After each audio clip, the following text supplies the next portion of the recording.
오직 예수인 줄로 믿습니다. 우리 안에 오직 예수가 정말로 이루어지시기를 주님의 이름으로 축원을 드립니다. 우리가 살아가는 데에도 오직 예수고, 우리가 구원받는 데에도 오직 예수밖에 없는 줄로 믿습니다.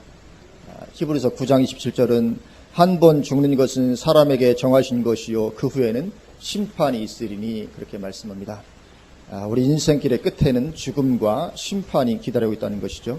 그 심판의 결과에 따라서 천국이나 지옥에 들어가게 되어 있는 것입니다.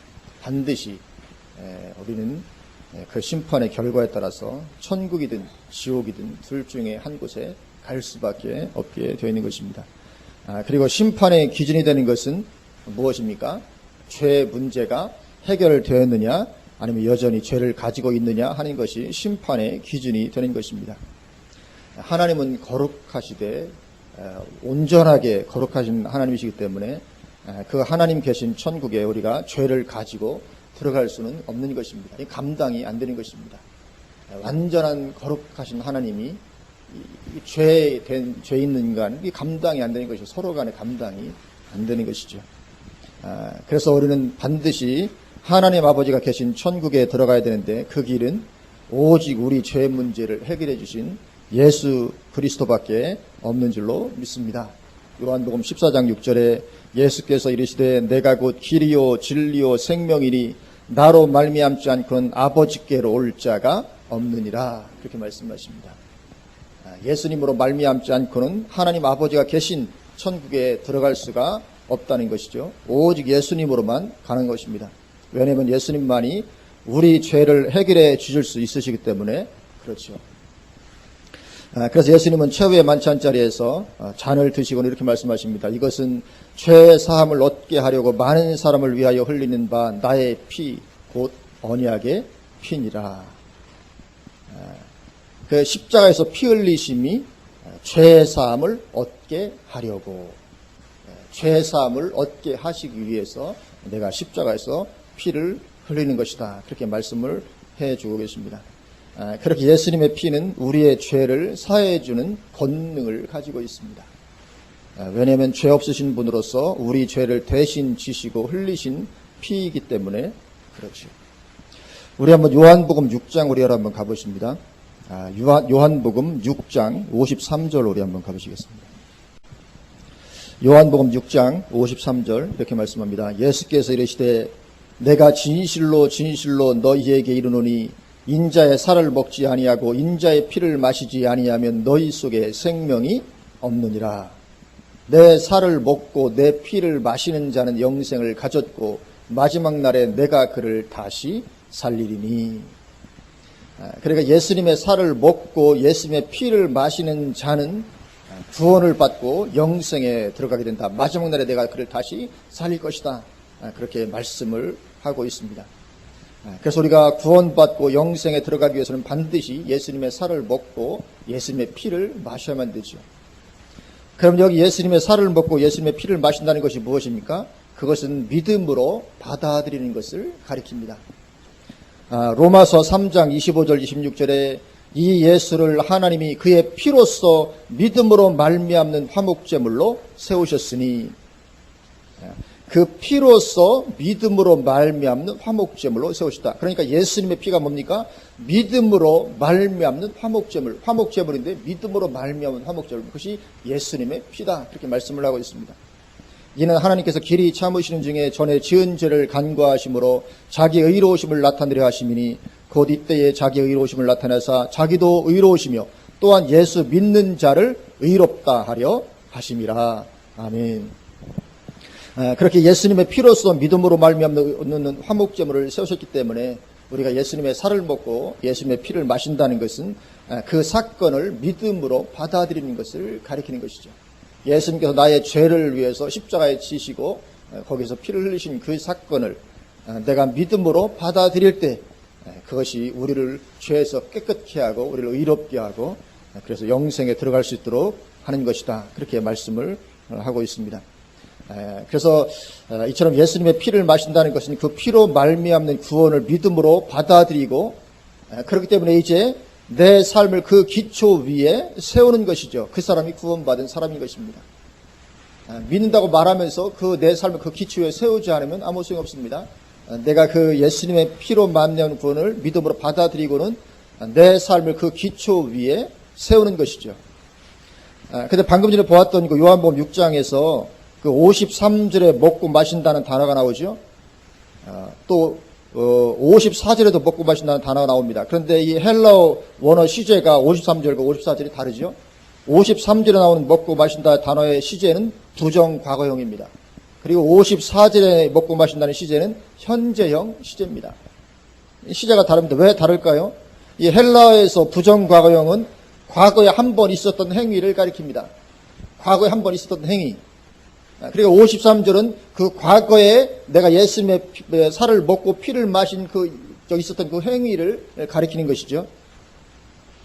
그러니까 과거에 한 번 내가 예수님의 피를 먹고 마시면, 즉 예수님을 한 번 믿으면 이제 영원히 사는 생명을 가진 자로 신분이 바뀌어지게 된다. 그것이 53절입니다. 내가 과거에 언제 한 번 예수님을 믿으면, 예수님 피를 믿으면 영생을 얻는 자로 하나님의 자녀로 신분이 바뀌어지게 되는 것입니다.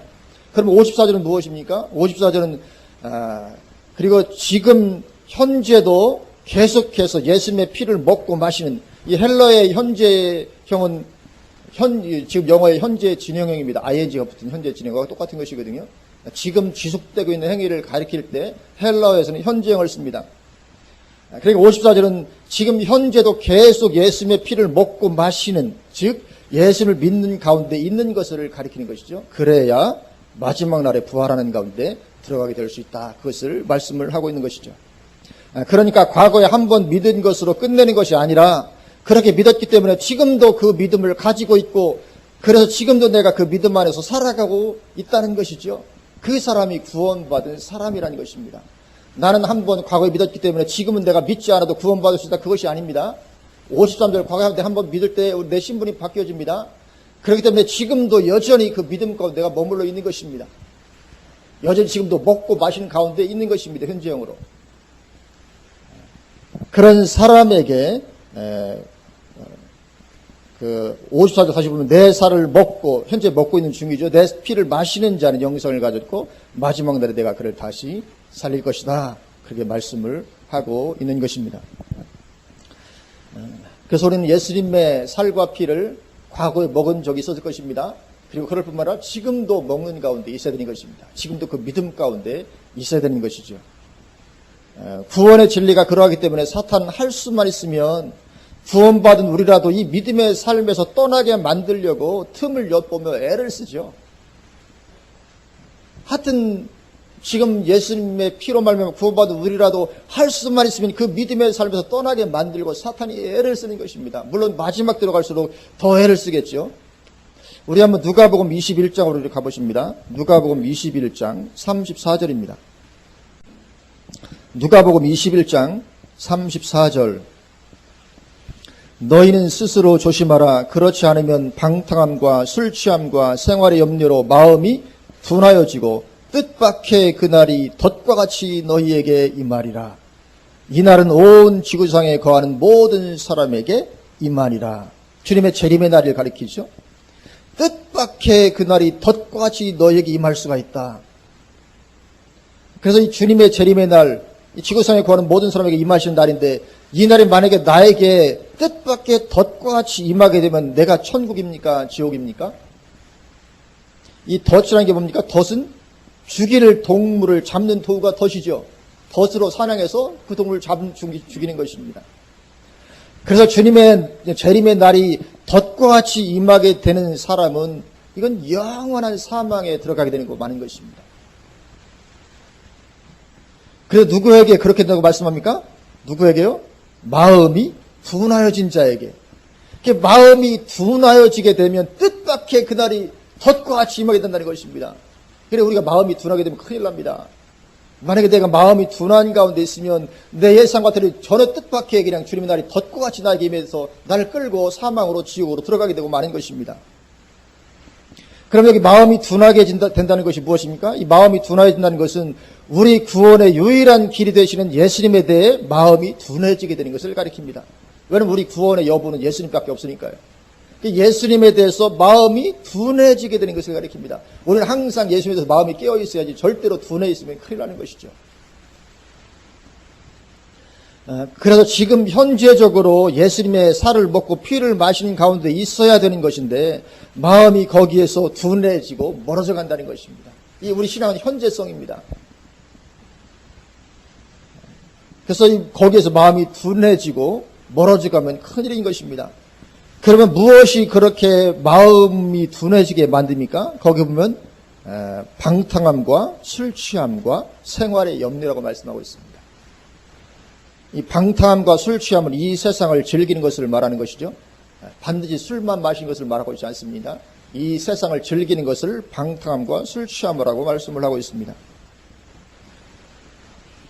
그렇게 이 세상을 즐기는 것이 우리의 마음을 예수님에 대해서 둔하게 만든다는 것입니다. 우리가 이 세상을 즐기면 당장은 좋을 것 같죠. 얼마나 신나고 좋습니까? 그런데 그것이 우리의 마음을 예수님에 대해서는 둔하게 만든다는 것입니다. 반드시 그렇게 됩니다.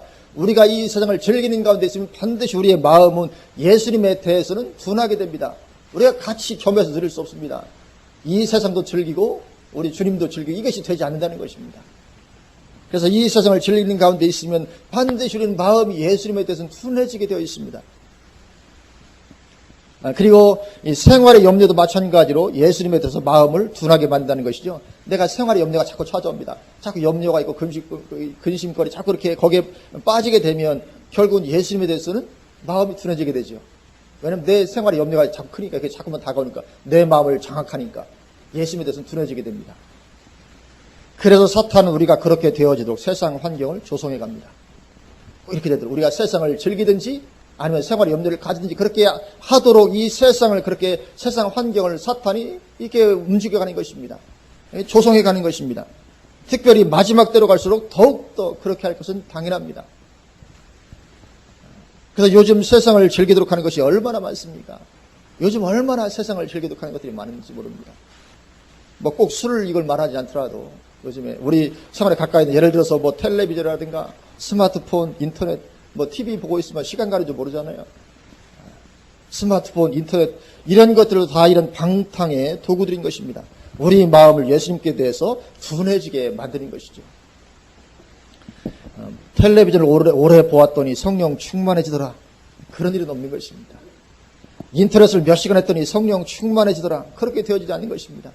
한번 인터넷 몇 시간 하고 스마트폰 한 2시간 한번 들여다보시면 성령 충만해집니다. 절대로 그렇지 않습니다. 오히려 마음이 예수님께 대해 둔해지게 되는 것을 발견하는 것입니다. 정말 그렇습니다. 우리가 TV 11시간 보고 나면 허탈하죠. 마음이 예수님께 둔해지게 됩니다. 우리가 이 세상을 즐기면 반드시 그렇게 되어 있습니다. 즐길 때 그 순간은 좋은 것 같지만 결국은 예수님에서 자꾸만 둔해지는 나를 발견하게 되는 것이죠. 그게 점점 더 심해지면 결국은 복구하기가 거의 불가능한 상태까지 이르게 되고 그래서 나중에는 양심이 화인만 자리까지 들어가게 되고 마는 것이죠.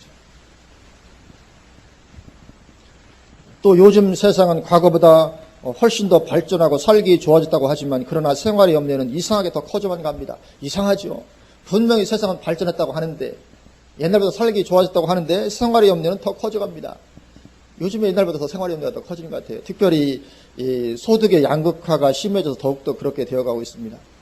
우리나라도 요즘 뭐 경기 지표를 보면 경기가 뭐 돈을 옛날보다 더 잘 버는 것 같은데 국가적으로 볼 때는 그러나 우리 국민들은 더 점점 살기 어려워집니다. 소득의 양극화는 점점 심해집니다. 빈익빈 부익부는 점점 더 고착화되어 갑니다. 그래서 이 생활의 염려가 우리를 사로잡게 되는 그런 가운데로 들어갑니다. 그래서 생활의 염려가 내 마음을 사로잡으면 역시 하나님을 향하는 나의 마음은 무디어지게 되는 것입니다. 누가 이런 환경을 조성합니까? 사탄이 그렇게 조성해 가고 있는 것입니다. 사탄이 그렇게 조성해 가고 있습니다. 그래서 세상은 점점 더 즐길 거리로 가득 차게 될 것이고 점점 더 생활의 염려로 근심하게 되는 그런 환경이 점점 더 이렇게 조성이 되어져 갈 것입니다. 그래서 그러한 시스템에서 벗어나지 못하면 결국 우리 영혼의 심각한 결말을 맞이하게 되고 만다는 것입니다. 물론 거기에서 벗어날 수 있는 길이 있습니다. 벗어날 수 있는 길이 무엇입니까?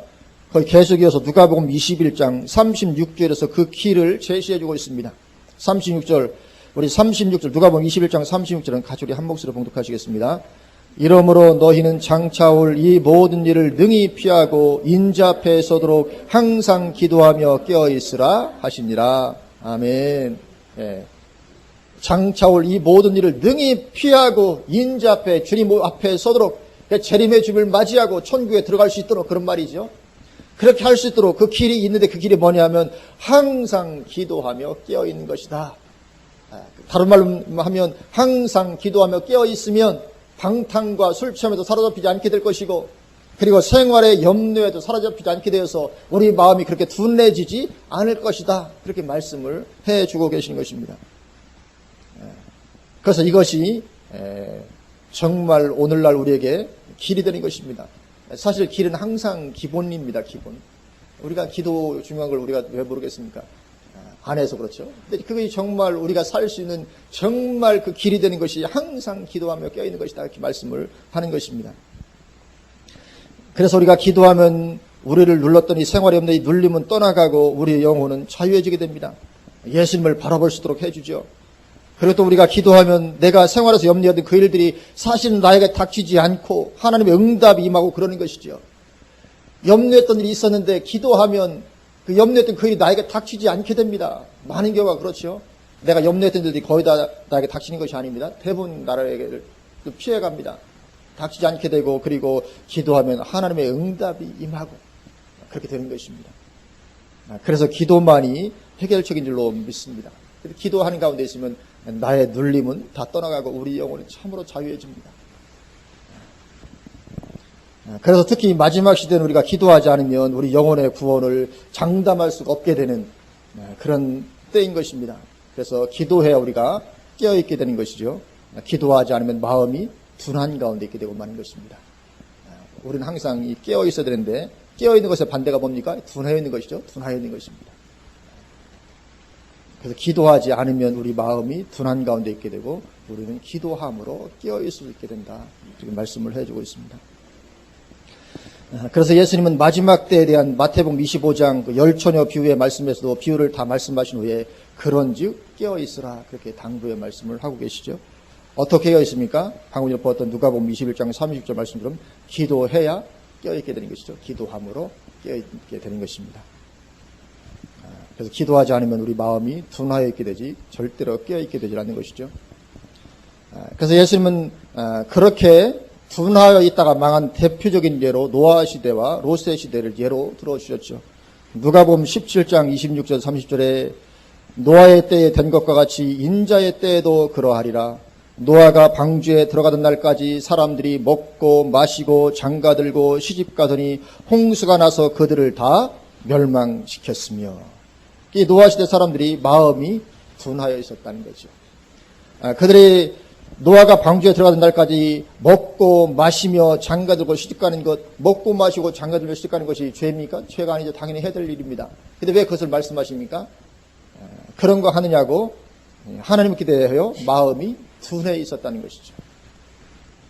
또 롯의 때와 같으리니 사람들이 먹고 마시고 사고 팔고 심고 집을 짓더니, 물론 당연히 해야 되는 일들이지만 그것만 하고 거기에 관심 쏟고 하나님에 대해서는 역시 마음이 둔하여졌다는 것이죠. 롯이 소돔에서 나가던 날에 하늘로부터 불과 유황이 비오듯 하여 그들을 멸망시켰느니라. 이처럼 마음이 하나님을 향하여 둔하여 있으면 결국은 멸망입니다. 노아 시대 사람들도, 노아 가족들 말고도 대부분의 사람들이 다 하나님을 인식하고 있던 그런 시대일 것입니다. 그러나 그들의 마음이 둔하여 있었고, 그래서 이 하나님의 심판을 피할 수가 없었던 것이죠. 그런데 주님은 주님 재림하시는 마지막 시대에도 그럴 거라고 말씀합니다. 30절에 인자가 나타나는 날에도 이러하리라, 이렇게 말씀하십니다. 그래서 예수님 다시 오실 그때도 사람들이 마음이 그렇게 둔하여 있을 거라고요.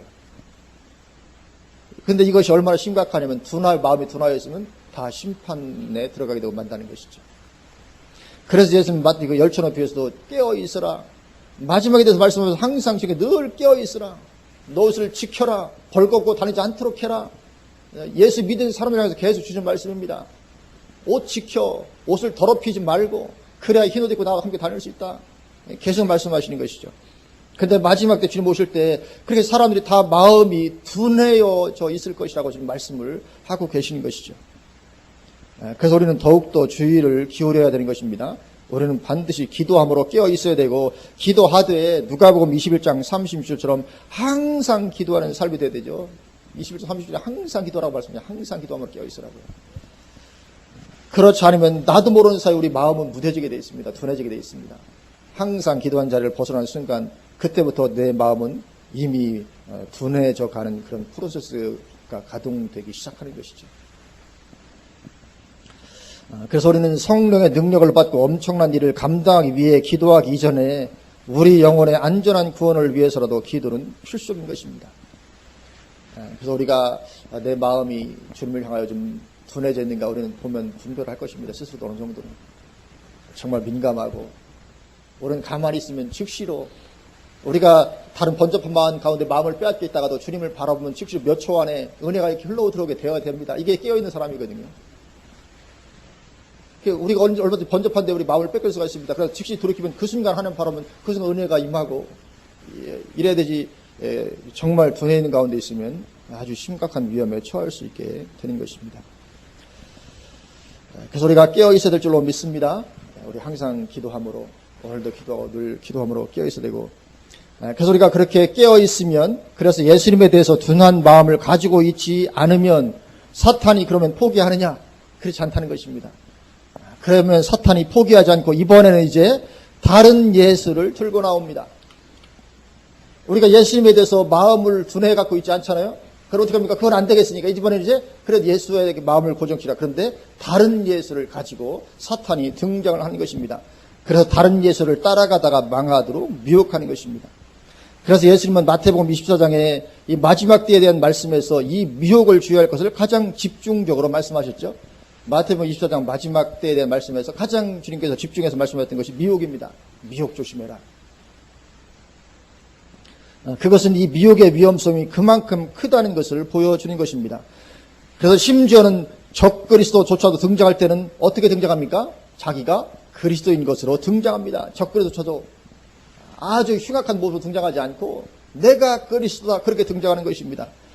데살로니가 후서 2장 1절에서부터 4절에 형제들아 우리가 너희에게 구하는 것은 우리 주 예수 그리스도의 강림하심과 우리가 그 앞에 모임에 관하여 영어로나 또는 말로나 또는 우리에게서 받았다는 편지로나 주의 날이 이르렀다고 해서 쉽게 마음이 흔들리거나 두려워하거나 하지 말아야 한다는 것이라. 누가 어떻게 하여도 너희가 미혹되지 말라. 먼저 배교하는 일이 있고 저 불법의 사람 곧 멸망의 아들이 나타나기 전에는 그날이 이르지 아니하리니 그는 대적하는 자라 신이라고 불리는 모든 것과 숭배함을 받는 것에 대항하여 그 위에 자기를 높이고 하나님의 성전에 앉아 자기를 하나님이라고 내세우느니라. 아멘. 적그리스도 등장할 때 내가 하나님이다. 내가 그리스도다. 그렇게 등장한다고 말씀을 하고 있습니다. 그래서 이 적그리스도는 종교적인 면에서는 자기가 하나님이라고 내세우고 그리스도라고 내세우고 정치적으로는 전 세계를 통치하는 그런 왕으로 그렇게 등장을 하게 되는 것입니다. 그래서 이 계시를 보면 엄청난 능력을 그가 행합니다. 그래서 엄청난 능력을 나타내고 이적을 행하면서 내가 그리스도다 그렇게 내세우는 것입니다. 그래서 마지막 때 그리스도인들은 하나님을 믿는다고 해서 죽임을 당하는 것이 아닙니다. 나 하나님 믿는다 그래서 죽임 당하지 않습니다. 마지막 때 그리스도인들이 죽임을 당하는 것은 적 그리스도를 그리스도로 받아들이지 않는다고 해서 죽임을 당하게 되는 것입니다. 적 그리스도를 내가 하나님 믿습니다. 내가 예수님 그리스도를 믿습니다. 근데 당신이 당신이 바로 그리스도입니다. 그러면 죽지 않습니다. 근데 적 그리스도를 그리스도로 받아들이지 않는다고 해서 죽임을 당하게 되는 것입니다. 이처럼 앞으로 미혹은 점점 심해져 갈 것입니다. 그리고 이 미혹은 열심히 있는 그리스도인조차도 넘어뜨리게 될 것입니다. 열심히 있는 크리스찬조차도 이 미혹에 많이 넘어가게 될 것입니다. 왜냐하면 분별력이 없기 때문에 그렇습니다. 열심히 있다고 해서 분별력이 반드시 있어지는 것은 아니죠. 그러나 사실 이 미혹은 분별하기가 그렇게 어려운 것이 아닙니다. 말씀만 조금 알면 빠지지 않을 수 있는 것입니다. 왜냐하면 내가 그리스도라고 말하는 것은 전부 다 가짜이기 때문에 그렇습니다. 내가 그리스도다. 그건 무조건 가짜입니다. 내가 그리스도라고 말할 때 그 그리스도는 재림하신 그리스도를 가리키는 것이죠. 왜냐하면 예수님 승천하셨으니까. 누군가 내가 그리스도라고 말하면 자기가 재림하신 그리스도라는 것을 말하는 것이 되는 것입니다. 그러나 예수님의 재림은 그렇게 조용하게 이루어지지 않습니다. 이 세상 그 어떤 역사보다도 떠들썩하게 이루어집니다. 예수님의 재림 절대로 조용하게 이루어지지 않습니다. 아주 떠들썩하게 이루어집니다. 마태복음 24장 29절에서 보면 이렇게 말씀합니다. 그날 환난 후에 즉시 해가 어두워지며 달이 빛을 내지 아니하며 별들이 하늘에서 떨어지며 하늘의 권능들이 흔들리리라. 대단한 천재지변을 동반합니다. 예수님 재림할 때 대단한 천재지변을 동반하면서 재림하십니다. 그때 인자의 징조가 하늘에서 보이겠고 그때 땅의 모든 족속들이 통곡하며 그들이 인자가 구름을 타고 능력과 큰 영광으로 오는 것을 보리라. 아멘. 그러니까 땅의 모든 족속들이 통곡하게 되어짐이 없이 오는 것은 전부 다 가짜입니다. 예수님 재림하실 때 땅의 모든 사람이 보기 때문에 예수 믿지 않았던 모든 족속들이 통곡하게 될 것입니다. 절대로 조용히 오시지 않습니다. 아무리 능력을 크게 행해도 이런 모든 족속이 통곡하게 된 이런 일이 없으면 그건 가짜 그리스도입니다. 31절 그가 큰 나팔 소리와 함께 천사들을 보내리니 그들이 그의 택하신 자들을 하늘 이 끝에서 저 끝까지 사방에서 모으리라. 아멘. 그리고 우리를 휴거시키시는데 우리를 휴거시킬 때 큰 나팔 소리와 함께 천사들을 보낸다고요. 절대로 우리가 조용히 휴거되지 않습니다. 이렇게 하늘엔 천지지변이 일어나고 땅의 목소리 막 족속들이 막 통곡하면서 그리고 큰 나팔 소리가 울려 퍼지면서 우리가 천사들에 의해서 들림을 받게 되는 것입니다. 이것이 휴거 사건입니다. 언제요? 환난 후에. 그러니까 요즘에 환난 전 휴거하는 분들의 많은 견해가 그렇게 사람들이 그리스도들이 휴거되고 나면 그것을 외계인에 의한 납치 사건으로 조작하기 위해서 이렇게 한다 하는데 그 가능하지 않습니다. 왜냐하면 조작 자체가 불가능합니다. 왜냐하면 다 알기 때문에 땅의 모든 족속이 다 압니다. 우리가 휴거된 거. 외계인이 납치했다고 꾸밀 수가 없습니다. 다 아는 것인데요. 그래서 큰 나팔소리와 함께 우리를 그렇게 들어올리시는 것이죠. 그래서 그러니까 여기 이 30절에 큰 나팔소리, 우리가 주님 재림하시 우리가 들림받을 때 이 나팔소리도 요한계시록에 나오는 7 나팔장이 그 나팔과는 다른 것은 분명하죠. 계시록 7 나팔장의 이 나팔들은 소리를 울려 퍼진 나팔이 아닙니다. 다음 단계로 넘어가는 것을 보여주는 그런 사인이지 실제로 마지막 때 나팔이 7번 불려지거나 되지는 않습니다. 그래서 우리가 재림할 때 주님 재림하시고 우리가 휴거될 때 나팔은 큰 나팔 소리와 더불어서 우리가 올라가게 되는 것이죠. 그래서 아마 고막을 찢을 정도의 큰 소리로 우리가 퍼지게 될 것입니다. 누구나 다 듣게 될 것입니다. 이 소리는 누구나 다 듣고 놀라 기절하고 그러게 될 것입니다. 그렇기 때문에 이러한 떠들썩함이 없이 오는 그리스도는 전부 가짜인 것입니다. 전부 가짜인 것이죠. 지금 한국에도 그리스도라고 하는 사람이 여러 명 있다고 얘기를 하는데 전부 다 가짜일 수밖에 없는 것이죠. 그리고 또 이제 그리스도 외에도 예수 그리스도 외에도 구원의 길이 있다고 말하는 것도 전부 다 가짜일 수밖에 없습니다. 사도행전 오늘 본문인 4장 12절 다른 이로서는 구원을 받을 수 없나니 천하 사람 중에 구원을 받을 만한 다른 이름을 우리에게 주신 일이 없음이라 하였더라. 그래서 예수님 외에도 구원의 길이 있다고 말하는 것 전부 다 가짜입니다. 오늘날 이 사상이 전 세계에 계속 확산이 되고 있습니다. 예수님만이 구원이 아니다. 이건 이제 요즘에는 빌리그램 같은 그 유명한 사람도 이제 예수님만이 구원이 아니다 얘기를 하고 있는 시대가 됐습니다. 얼마나 안타까운지 모릅니다. 굉장히 이것이 확장되고 있습니다. 예수님만이 구원이 아니다. 다른 종교에도 구원이 있다. 전부 다 가짜인 것이죠. 이슬람교회 알라가 기독교의 하나님과 같다는 견해도 확산되고 있는데 전부 미혹입니다. 왜냐하면 이슬람 경전인 코란은 예수님을 인정하지 않습니다. 예수님을 하나님의 아들로 인정하지 않습니다. 코란은 삼위일체도 부인합니다.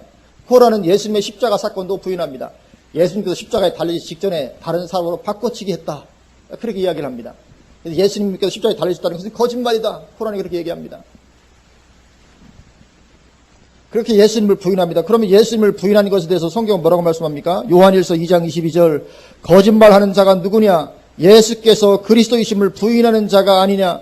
아버지와 아들을 부인하는 그가 적그리스도니 그렇게 말씀하고 있습니다. 이처럼 이슬람은 적그리스도의 영에 불과한 것이지 이슬람의 알라가 결코 기독교의 하나님과 같을 수는 없는 것입니다. 어찌 예수님을 부정하는 부인하는 이 코란에서 말하는 알라가 기독교의 하나님과 같을 수가 있겠습니까? 이건 가능하지 않은 것이죠.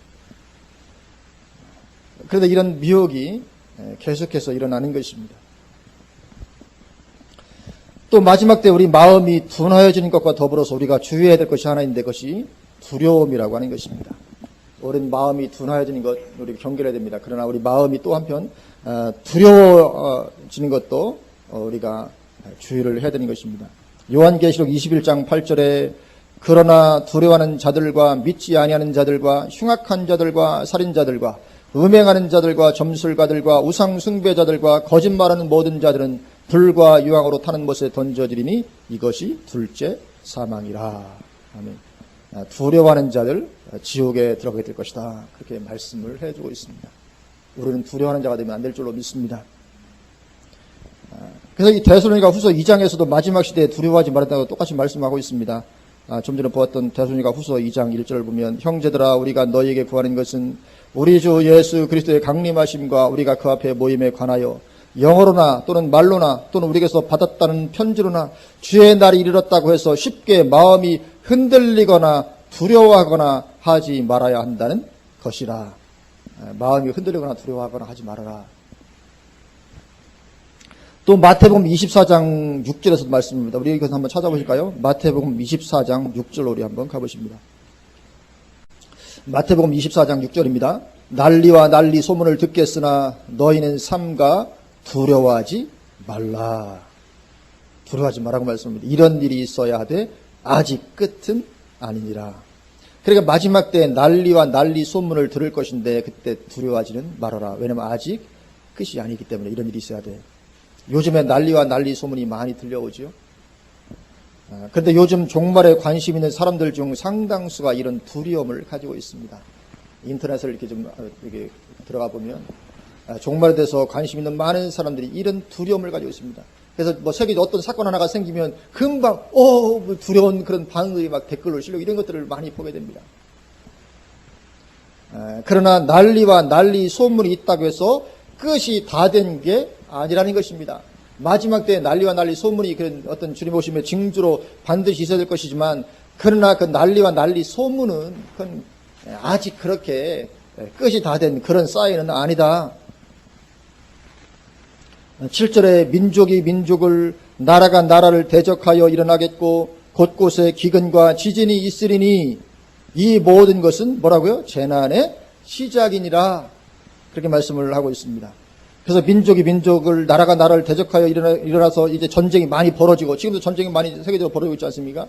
또 기근과 지진이 빈번하게 일어날 것이지만 그렇다고 끝은 아니라는 것입니다. 끝이 아니고 재난의 시작이라 그렇게 말씀을 하고 있습니다. 그리고 여기 재난은 사실은 적절히 번역된 단어가 아닙니다. 의역을 했는데 여기 재난이라는 단어가 원래는 헬러 원어가 오딘이라는 단어입니다. 오딘. 이게 오딘이 뭐냐면 해산의 고통 그런 말입니다. 해산의 고통. 근데 이것을 그냥 의역을 해서 재난이라고 번역을 했는데 그냥 원어 그대로 그냥 해산의 고통이면 더 좋았을 것인데 이게 재난이 아닙니다. 해산의 고통입니다. 이 모든 것은 해산의 고통의 시작이다. 그러니까 진통 요전에 얘기하기 전에 진통의 시작이다. 그러니까 진통이 좀 오래 지속되잖아요. 그 진통이 진통이 끝나는 그런 시점이 아니고 그 진통이 시작되는 시점이다. 그렇게 말씀하고 있는 거거든요. 진통이 끝나면 이제 출산을 하게 되는데 진통이 끝나는 지점이 아니고 진통이 시작되는 지점이다. 그렇게 말씀하는 것입니다. 그것이 오늘 여기 8절 말씀입니다. 그렇게 이런 어떤 난리와 난리 소문, 기근과 진 이런 것들은 진통이 시작된 때지 본격적으로 끝장이 나는 그런 때가 아니라는 것입니다. 우리가 알듯이 해산의 진통은 꽤 오랫동안 지속됩니다. 그렇죠? 적어도 몇 시간은 진통하잖아요. 그렇죠? 어떤 경우는 오늘 진통하는데 내일까지 넘어가기도 하더라고요. 요즘에 뭐 빨리 나라고 주사를 놓기도 하고 막 그러던데 이게 해산의 진통이라는 것은 오래 걸리는 것입니다. 그래서 우리가 어린아기 출산할 때도 그렇게 진통이 오래 가는데 하물며 인류 역사를 끝내는 진통이 오래 갈 것은 당연한 것입니다. 그래서 우리는 흔히 왜 빨리 이렇게 재림이 안 되나 그 징조를 보면서 너무 늦어진다 그렇게 생각할지 모르지만 인류 역사를 끝내는 진통이 그래 쉽게 끝나지 않을 것입니다. 진통이 오래 갈 수 있습니다. 언제까지 갈지는 알 수 없지만 물론 그렇다고 해서 우리가 그것을 우리 삶의 방탕의 기회로 삼아서는 절대로 안 되죠. 오래 간다니까 좀 방탕하자. 절대로 그래서는 안 됩니다. 그래서 마태복음 24장 44절에 이러므로 너희도 준비하고 있으라 생각하지 않은 때에 인자가 오리라 그렇게 말씀을 해 주시는 거죠. 정말 주님의 재림은 생각하지 않을 때 올 가능성이 있습니다. 그래서 이 난리와 난리 소문 그런 것을 가지고 우리가 두려워할 것은 아니다. 그런 때는 아직 아니다. 그렇게 말씀합니다. 그러면 끝이 언제 옵니까? 주님의 재림의 끝은 14절이죠. 14절 이 천국 복음이 모든 민족에게 증언되기 위하여 온 세상에 전파되리니 그제야 끝이 오리라. 그러니까 지금은 어느 때입니까? 지금 우리가 두려워하거나 할 때가 아니라 기도함으로 성령 충만함과 권능을 덧입고 이 마태복음 24장 14절 이 삶을 살아야 하는 때죠. 지금 이런 때입니다. 왜냐하면 아직 이것이 종결이 아직 안 됐기 때문에 그래서 주님 아직 오시지 않고 계시기 때문에 이 천국 복음이 모든 민족에 증언되는 그 일에 내가 쓰임받기 위해서 기도하고 성령 충만함 덧입고 성령의 권능을 덧입고 어쩌든지 이 일을 감당하도록 하는 때 그런 때가 지금의 때인 줄로 믿습니다. 그래서 우리는 이 14절의 삶을 살아야 하는 이런 때 가운데 우리가 있는 것이죠. 두려움 없기를 주님의 이름으로 축원을 드립니다. 그럼 어쩌면 지금 당장은 아니더라도 오늘 9절 말씀처럼 앞으로 환란이 닥쳐올 텐데 어떻게 두려워하지 않을 수 있겠냐 할지 모릅니다. 오늘 9절을 보면 그때의 사람들이 너희를 환란에 넘겨주겠으며 너희를 죽이리니 너희가 내 이름 때문에 모든 민족에게 미움을 받으리라. 이런 환란이 올 거라고 말씀하고 있는데 환란이 옵니다. 요즘에 인터넷 보면 환란 휴가 설자가 너무 많아가지고 환란 안 온다. 자꾸 환란 전에 휴가 자꾸 그러는데 오늘 9절만 봐도 이게 환란이 오는 겁니까? 안 오는 겁니까?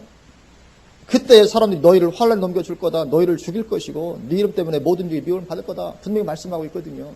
그런데 이렇게 되기 전에 휴가된다고 누가 그럽니까? 성경이 절대로 그렇게 말씀하고 있지 않거든요. 반드시 우리는 환란에 들어가게 되어 있습니다. 환란을 당한다는 것이 얼마나 많이 말씀하고 있는지 모릅니다. 성경 한번 찾아보시죠. 우리가 환란을 당한다는 것이 얼마나 많이 나오는지 모릅니다. 환란이 얼마나 많이 나오는지 계시록에도 그렇고 우리는 반드시 환란들이 휴어되는 게 아닙니다. 환란을 거치게 되어 있습니다. 그래서 이렇게 앞으로 우리가 그럼 우리 앞에 환란이 닥쳐올 텐데 어떻게 두려워하지 않을 수 있겠냐. 엄청난 환란인데 전무후무한 환란이라고 하는데 어떻게 되겠습니까? 그것은 그때 가서 두려워하자 그것입니다. 미리 당겨서 두려워하지 말고 그건 그때 가서 두려워해도 늦지 않는다. 아직 오지도 않은 것을 미리부터 당겨서 두려워할 것이 아니고 그건 그때 가서 두려워하겠다. 마태복음 6장 34절에 그러므로 내일 일을 위하여 염려하지 말라. 내일 일은 내일이 염려할 것이요 한날의 괴로움은 그날로 족하니라. 그렇게 말씀합니다. 한날의 괴로움 그날로 족하게 되시기를 주님으로 축원을 드립니다. 괜히 미래까지 괜히 당겨서 염려하고 두려워하고 할 것이 아니다. 오직 그냥 오늘 하루 주님 은혜 가운데 살면 되는 것이고 내일 당할 일은 또 내일 하나님께 또 은혜를 주시게 되어 있는 것이죠. 그래서 이 마지막에 환란의 때도 그때 가면 진실한 성도들에게는 하나님께서 다 이길 힘을 주시게 되어 있습니다. 반드시 이길 힘 주십니다. 내가 진실한 크리스찬인데 환란 감당 못해서 넘어지게 만든다. 절대로 그런 일은 일어나지 않습니다. 내가 진실한 그리스도인인데 환란 때문에 내가 배교하게 된다. 그런 일은 절대 일어나지 않습니다. 하나님께서 우리를 다 지켜주십니다. 고린도전서 10장 13절에 사람이 감당할 시험 밖에는 너희가 당한 것이 없나니 오직 하나님은 미쁘사 너희가 감당하지 못할 시험당함을 허락하지 아니하시고 시험당할 즈음에 또한 피할 길을 내사 너희로 능히 감당하게 하시느니라. 아멘. 하나님은 우리로 하여금 시험 능히 감당하게 하신다고요. 우리가 감당하지 못할 시험 당함을 허락지 아니하신다고 말씀하십니다. 하나님은 어떠한 시험도 능히 감당하게 하시는 하나님이신 줄로 믿습니다. 그래서 우리는 미래부터 걱정하고 두려워할 이유는 전혀 없는 것입니다. 그래서 우리가 이 두려움의 문제도 떨쳐버릴 수 있기를 주님의 이름으로 축원을 드립니다. 우리가 정말 걱정하고 두려워해야 될 것이 하나 있다면 그것은 뭐냐면 오늘 하루 내가 기도하지 않고 하루를 마감하는 것입니다. 이건 정말 우리가 두려워해야 되는 것입니다. 오늘 내가 기도하지 않고 하루를 마감하는 것. 이것이 우리가 정말 두려워해야 되는 것이죠. 어떤 환란이나 생활의 문제 이런 것이 아니라는 것이죠. 왜냐하면 내가 이렇게 오늘 하루 기도하지 않고 하루를 마감하게 되면 오직 예수가 되지 않기 때문에 그렇습니다. 오직 예수가 돼야 되는데, 우리 신은 오직 예수인데, 예수로 살고 예수로 죽고 하는 것인데, 예수로 구원받고. 근데 오늘 내가 기도하지 않고 하루를 마감하면 이 오직 예수가 되지 않습니다. 마음이 둔하여지는 것입니다. 그러면 망하게 되고 마는 것입니다. 마음이 둔하여지고 염려가 찾아오고 두려움이 찾아오고 그럼 망하게 되는 것입니다. 우리는 우리 삶을 오직 예수인 줄로 믿습니다. 오직 예수입니다. 오늘도 내일도. 그래서 우리는 기도 가운데 예수님의 살을 먹고 예수님의 피를 마시는 그런 삶이 되어야 될 줄로 믿습니다. 그러므로 항상 오직 예수로 승리하시는 저 여러분 되시기를 주님의 이름으로 축원을 드립니다. 아멘. 기도하시겠습니다.